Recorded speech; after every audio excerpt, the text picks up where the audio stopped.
আমি 3 মাসে 44 লাখ টাকা আজকে ইনকাম করছি না। উমর এসব নিয়ে তখন কি ভিডিও পারতো না বানাইতে? নাসা যে স্টিকটা বের করলো, যে থরসব বিলাল তার পাম্প পর্যন্ত যাইতে পারে, সন্ত্রাসী প্রমাণ দিচ্ছে। যে পাম্প পর্যন্ত যাইতে পারে তার বাসা পর্যন্ত যাইতে পারতো না? অবশ্যই। এই কন্টেন্ট ক্রিয়েটররা কি রাজনীতি করে? না। তাদের ভিতরে এত দলাদলি কেন থাকে? কিছু গ্রুপ আছে, আপনারা দেখবেন উমরের সাথে এর আগে নাসা মিট করছিল, দেখা করছিল, জানেন কি? জি জি দেখছি আমরা।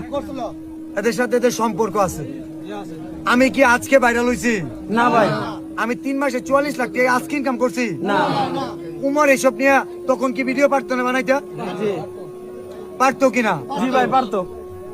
আমারে যদি মনে করেন পাগলামি, তাহলে এই পাগলামি বহু আগের থেকেই চলে।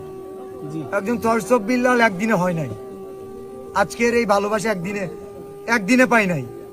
প্রত্যেকের সাথে আমি কেন বলছি উমরের নিরাপত্তা জনিত সমস্যা আছে, কারণ এই জন্যই, কারণ আমার ভালোবাসার মানুষ ওটা দেখছে। আমি কি উমরে কইছি তোরে আমি কিছু করব না? তুই আইস।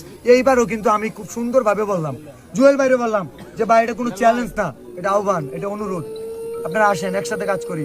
নাসা ভাই, জুয়েল ভাই, আমাদের ইচ্ছা ছিল আমরা একসাথে এই গরিবপুরে আলামিন ভাই আমরা মানবিক কাজ করব। মাইমি সিং বিভাগের আমরা মানুষ, তাই না? কিন্তু আসলে নিতে পারে না কেন ভাই? একজন থরসব বিল্লাল কার কোনো ক্ষতি করছে? বলতে পারবা? আমি কাউরে প্রত্যেকটা জায়গায় আঙুল দেয়, প্রত্যেকটা জায়গায় আঙুল দেয়। নাসার যে স্টিকটা বের করলো, যে থরসব বিল্লাল তার পাম্প পর্যন্ত যাইতে পারে, সন্ত্রাসী প্রমাণ দিচ্ছে। যে পাম্প পর্যন্ত যাইতে পারে তার বাসা পর্যন্ত যাইতে পারতো না? অবশ্যই। হাতে গোনা 10-15টা মানুষ ছিল। আমি তো এমনি ঘুরলে আমার সাথে 50-100 মানুষ থাকে। জি ছিলামও ভাই।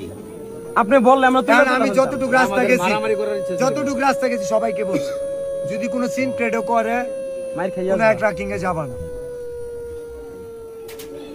কারণ গায়ের জোর দেখাইতে চাই না, ভালোবাসার জোর দেখাইতে চাই।